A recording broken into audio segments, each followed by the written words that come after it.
आपने Indian Railways की कई सारी कहानियाँ सुनी होंगी, बट ये कहानी थोड़ी अलग है। ये कहानी एक सच्ची घटना पर आधारित है, जो कि आज से करीब 16 साल पहले की है। सार्थक इंडियन रेलवेज़ की मालगाड़ी में एक सिक्योरिटी गार्ड का काम करता था। 8 घंटे ड्यूटी करने के बाद उसे और 6 घंटे की ड्यूटी मिली थी। थकान की वजह से कब उसे नींद आ गई उसे पता ही नहीं चला, और जब उसकी आँख खुली तो उसने देखा कि गाड़ी डिसबैलेंस हो रही है। ये देखने के लिए कि आखिर क्या प्रॉब्लम है, वो तुरंत वहाँ से बाहर निकला।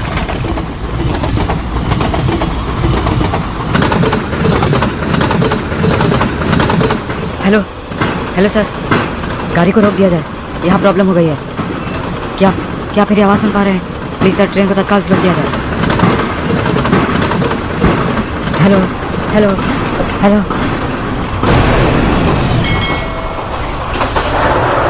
उसने बहुत कोशिश की कि वो ड्राइवर से कांटेक्ट कर पाए, मगर वॉकी टॉकी काम ही नहीं कर रहा था। वही हुआ जिस बात का सार्थक को डर था। उसका कंपार्टमेंट मालगाड़ी से डिटैच हो गया, और अब सार्थक को कुछ समझ नहीं आ रहा था कि वो क्या करे।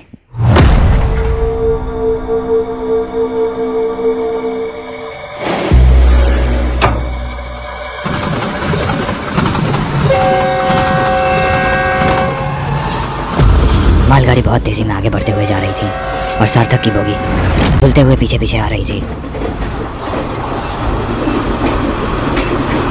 आगे ट्रैक पर एक डाइवर्जन आया। मालगाड़ी तो सीधे आगे चली गई, मगर सार्थक की बोगी वहीं डाइवर्ट हो गई और एक ऐसे रूट पर चली गई जिस पे अब कोई भी गाड़ी आती जाती नहीं थी।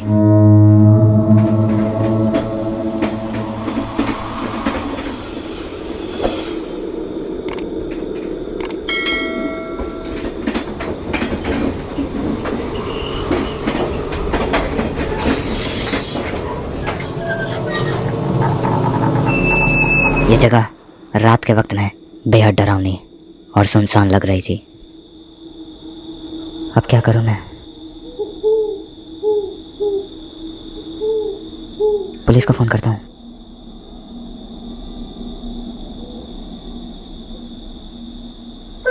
सार्थक के पास लास्ट ऑप्शन यही था कि वो रेलवे पुलिस फोर्स को कॉल करे और उन्हें मदद के लिए बुला ले,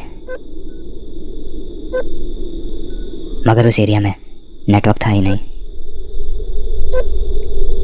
अरे यार, सिग्नल भी तो नहीं है यहाँ पे।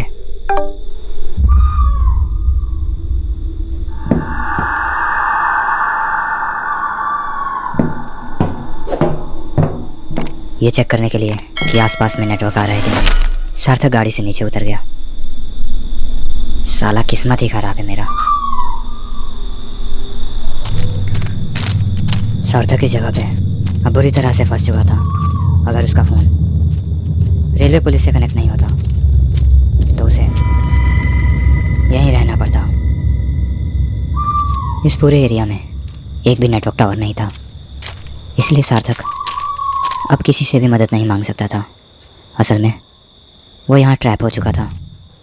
लास्ट ऑप्शन उसके पास यही था कि वो चुपचाप जाकर अपने कैबिन में सो जाए और सुबह होने का इंतज़ार करे।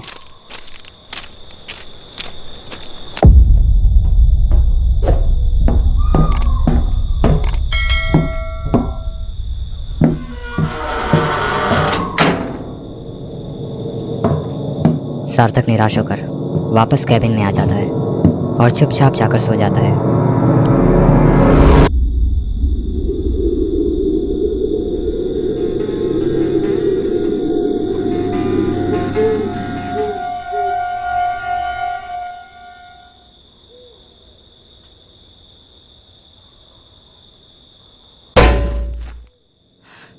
सार्थक अभी सोया हुआ ही था, तभी अचानक से कैबिन के दीवार पे एक जोरदार पत्थर की आवाज़ आई, जिसकी वजह से उसकी नींद खुल गई। कौन है? ये चेक करने के लिए कि आखिर वो आवाज़ कहाँ से आई, सार्थक अपने कैबिन से बाहर जाने लगा।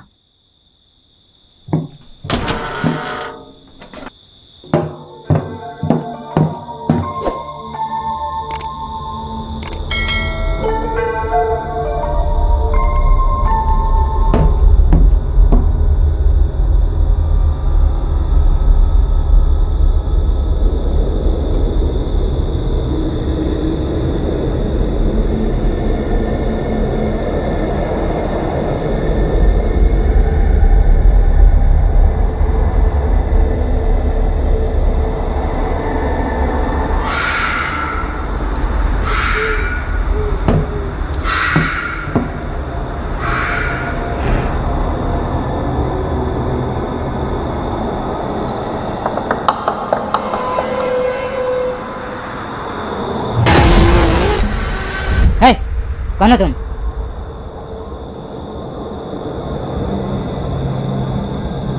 यहाँ आसपास में कोई गांव है क्या? लगता है कोई पागल है। अरे बहरे हो क्या?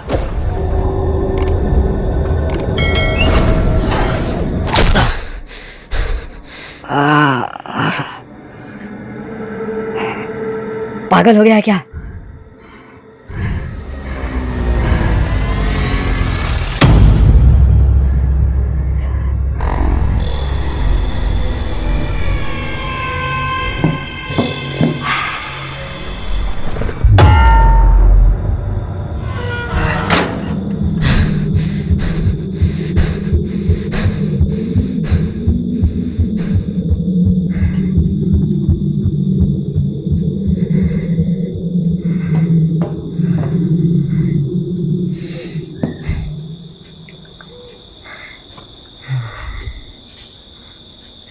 सार्थक अंदर बैठकर यही सोच रहा था कि कैसी मुसीबत उसके गले पड़ गई है।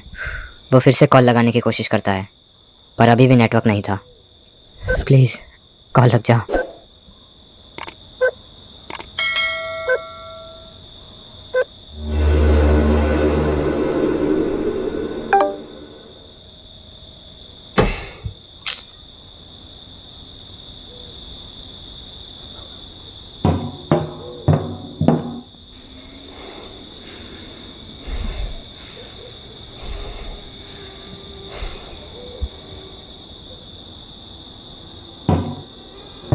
सार्थक दरवाज़ा खोलकर ये देखना चाहता था कि वो आदमी यहाँ से गया या नहीं, मगर उसने दरवाज़ा नहीं खोला क्योंकि उसे डर था कि उसके साथ कुछ गलत ना हो जाए। रात के 2 बज रहे थे। सार्थक अभी अपने कैबिन में सो रहा था।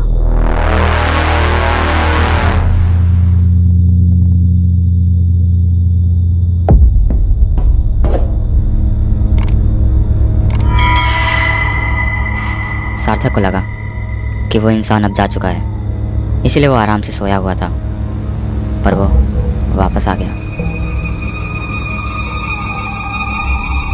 विंडो की तरफ से हाथ घुसाकर वो कैबिन का दरवाज़ा खोलना चाहता था, पर किस्मत अच्छी थी सार्थक की जो उसका हाथ वहां तक नहीं पहुंच पाया।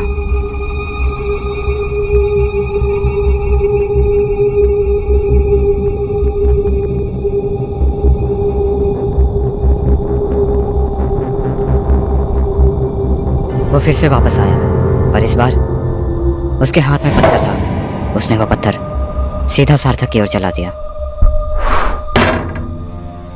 हे भगवान, ये तो वापस आ गया। सार्थक अब बहुत बड़ी मुसीबत में फंस चुका था। उसे समझ नहीं आ रहा था कि वो क्या करे।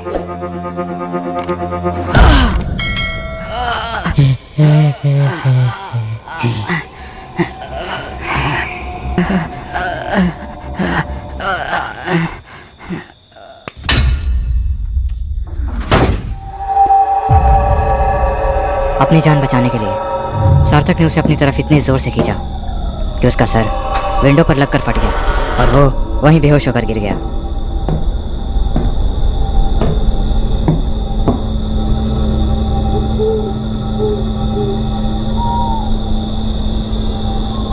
बहुत फुदक लिया तूने, कल सुबह तक तू जेल में होगा।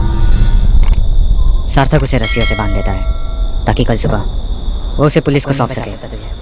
पर कौन जानता है बर्बाद कर कल सुबह तक सार्थक सही सलामत रहेगा या नहीं। आगे की कहानी पार्ट 2 में दिखाई जाएगी। तब तक के लिए आप अपने आप को सही सलामत रखिए और हमारे चैनल को सब्सक्राइब करिए।